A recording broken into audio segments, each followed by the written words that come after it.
그냥 기쁜 정도가 아니라 다윗의 아들 솔로몬 때 이후로 이런 기쁨은 아예 없었어요.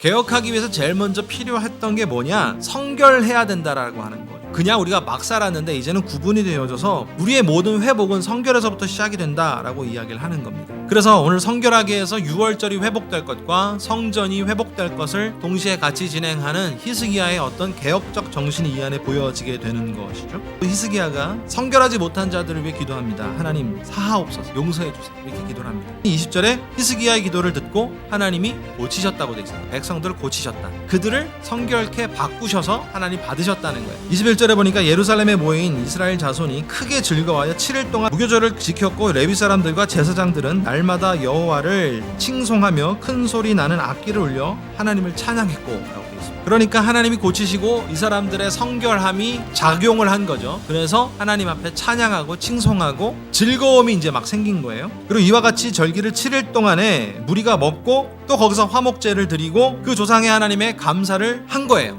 제대로 어떤 제사적 표현이 일어난 것입니다. 제대로 예배가 된 거예요. 그 과정 중에 핵심적인 역할을 하나님께서 고치신 거예요. 즐겁게 했죠? 더 많이 드렸죠? 하나님의 요구하심의 성결에 합당하게 된 일들이 나타나게 된 것입니다. 이게 뭐 때문에 그럴까요? 하나님 앞에 합당하게 예배를 드리니까 그 안에서의 예배의 기쁨이 이 안에 나타나게 된 것입니다. 히스기야는 성결이라고 하는 조건을 내세웠어요. 히스기야의 조건은 성결해야 된다. 우리가 성전을 회복해도 성결해야 되고, 유월절을 하려도 제사장부터 레위 지파부터 성결을 해야 되는데 그게 안 되는 거예요. 그런데 자기의 조건에 만족이 안 됐는데 사람들은 어떤 현상이 나타났냐면, 하나님이 주신 은혜로 7일 더 갑시다 라고 하는 예배가 축제로, 제사가 축제로 바뀌어졌고, 심지어 기대하지 않았던 제산물들이 막 쏟아져 나왔고, 그때 왔던 사람들은 다 즐거워지는 거예요. 그런데 이걸 뭐라고 표현하냐면요, 26절에 보니까 예루살렘에 큰 기쁨이 있으니 이스라엘 왕 다윗의 아들 솔로몬 때로부터 이러한 기쁨이 예루살렘에 없었다는 거예요. 그냥 기쁜 정도가 아니라 다윗의 아들 솔로몬 때 이후로 이런 기쁨은 아예 없었어.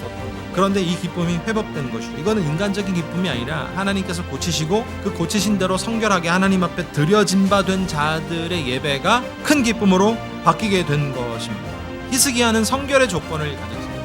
그게 인간적 측면에서는 잘 되질 않아요. 그런데 주님은 우리 가운데 명확한 조건을 또 주님께서 주시는데, 그것은 주님의 조건은 주님께 기쁨으로 나아가는 것이 주님의 조건입니다. 여러분, 이것이 성결이에요. 주님이 말하는 성결은 주님을 기뻐하는 거예요. 그게 주님이 조건입니다. 여기서 이게 무슨 얘기일까요? 전 주님을 기뻐합니다. 여기서 말하는 기쁨은 정말 좋아서 믿느냐, 정말 기뻐서 믿느냐, 내가 정말 너에게 기쁨이 되느냐라고 하는 조건을 지금 내거신 겁니다. 이것도 기쁘고 저것도 기쁘고 여러 가지 기쁨 중에 하나가 아니라 세상의 유일한 기쁨은 주님입니다 라고 하는 그 마음 자세가, 그리고 그 마음 상태가 이미 우리는 성결하게 되어져서 하나님 앞에 드려질 준비가 된 것입니다.